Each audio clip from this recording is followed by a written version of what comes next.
Inilah dia waktunya.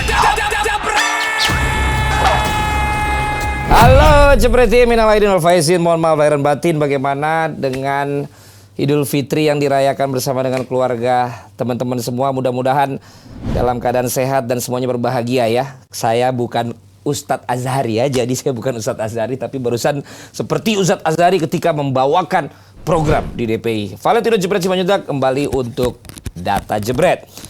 Bicara mengenai Piala Dunia U20 yang sudah gagal diselenggarakan Indonesia, tapi seperti yang sudah ada juga di episode yang teman-teman bisa tonton di Jebret Talks, menolak lupa, dan kami mewawancarai Zanadin waktu itu dan juga Adit, ada dua pemain muda kita yang saya wawancara. Begitupun juga Data Jebret kali ini, walaupun acara tidak jadi, tapi bukan berarti kita melupakan, dan itu masih menjadi sebuah tamparan bagi saya, terutama bagi gue, terutama ketika gagal penyelenggaraan yang sudah di depan mata tersebut.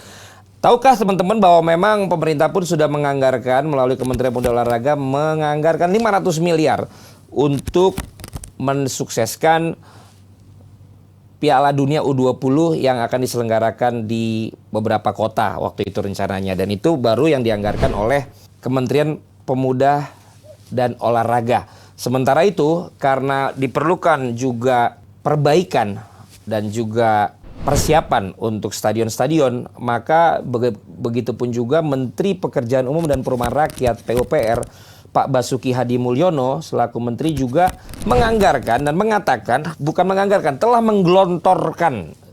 Tahukah Anda yang sudah digelontorkan adalah 155,17 miliar rupiah.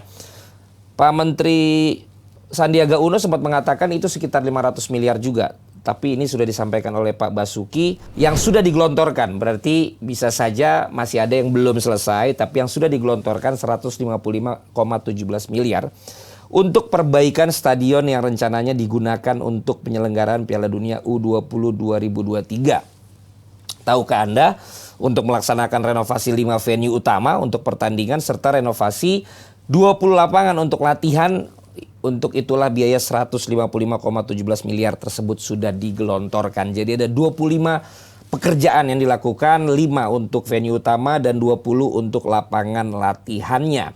Dari anggaran tersebut, masing-masing stadion punya kapasitas beda-beda tingkat perbaikannya, dari tingkat kerusakan ringan, sedang hingga berat. Rusak ringan itu Stadion Sijalak Harupat, rusak berat itu Stadion Bumi Sriwijaya. Sementara untuk stadion rusak ringan yaitu Stadion Gelora Sriwijaya Jakabaring dan Stadion Gelora Bandung Lautan Api. Nah ini, tahukah Anda juga masing-masing anggarannya? Perbaikan Stadion Bumi Sriwijaya menghabiskan anggaran 62 miliar.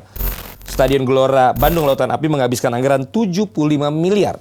Sedangkan dua stadion lainnya yaitu Gelora Sriwijaya Jakabaring dan Sijalak Harupat, perbaikannya menggunakan anggaran paket kegiatan Piala Dunia U20 2023. Jadi terjawab bahwa dari 155, sekian yang digelontorkan oleh Menteri PUPR, karena ada dana yang juga masuk di anggarannya Kementerian Pemuda dan Olahraga yang menganggarkan 500 miliar dari total yang di-approve untuk 1 tahun biaya olahraga Indonesia adalah 2,5 T. Anda bisa nonton di episode sebelumnya, saya bahas tentang hal tersebut.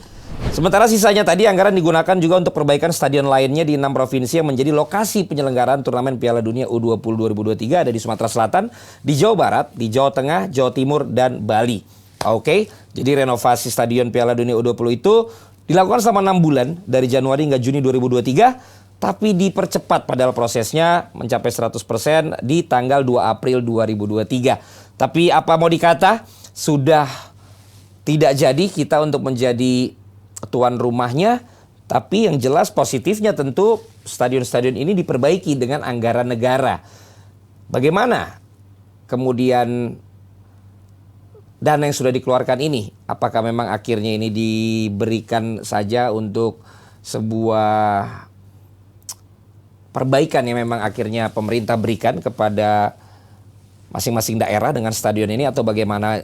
Itu kita akan lihat nanti seperti apa ya di anggaran yang sudah dikeluarkan sekitar 155 M ini.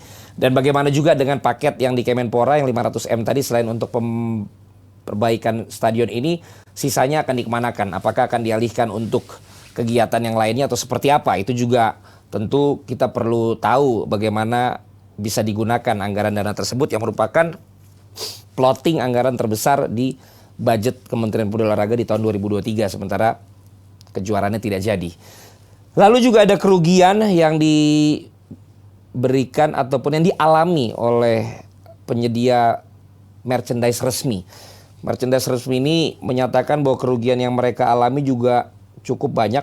Saya akan kasih informasi juga kepada Jebret Team. Tahukah Jebret Team bahwa yang sudah dibuat itu sedikitnya 700.000 buah dari 85 produk merchandise, baik aparel maupun juga aksesoris. Ini dikatakan si brand pemegang official merchandise ini juga sudah membeli 5.010 buah hologram dari FIFA sebagai tanda otentik itu produk asli FIFA.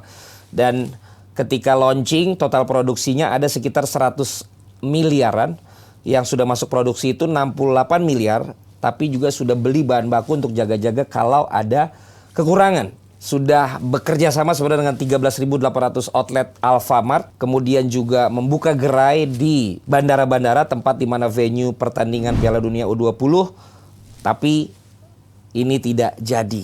Walaupun sekarang masih tetap dijual, tapi tentu kemungkinan untuk sama penjualannya akan berbeda. Yang dirugikan juga dikatakan adalah UMKM karena mitra mereka ada 18 dari UMKM. Sehingga 95% dibuat di dalam negeri. Dan ini yang juga menjadi sebuah kerugian bagi UMKM. Mengutip berita lain lagi, dihitung oleh Pak Erick Thohir, kerugian UMKM-nya katanya sekitar 22 M. Dan sedang mengajukan ke pemerintah bagaimana penyelesaiannya untuk bisakah mengganti kerugian yang sudah keluar khususnya untuk UMKM tersebut. Ini adalah dampak juga dari gagalnya Piala Dunia U20 2023. Apakah Anda sudah tahu bahwa begitu banyak potensi yang juga kemungkinan akan hilang? Menurut Pak Sandiaga Uno, sekitar 3,7 T minimal potensi kerugian yang dialami. Pengeluaran-pengeluaran untuk perbaikan stadion, pengeluaran-pengeluaran untuk datangnya turis, datang ke sini, pengeluaran dari UMKM yang sudah memulai untuk membuat merchandise, kemudian juga potensi orang belanja di Indonesia, terutama di kota-kota penyelenggara, kemudian potensi dari orang yang menyaksikan dari berbagai macam venue, berbagai macam platform, dan lain sebagainya, dihitung sekitar 3,7 T. Kita bandingkan saja dengan anggaran dari olahraga Indonesia selama 2023, 2,5 T, potensi kerugian dengan tidak ada Piala Dunia ini jauh lebih besar.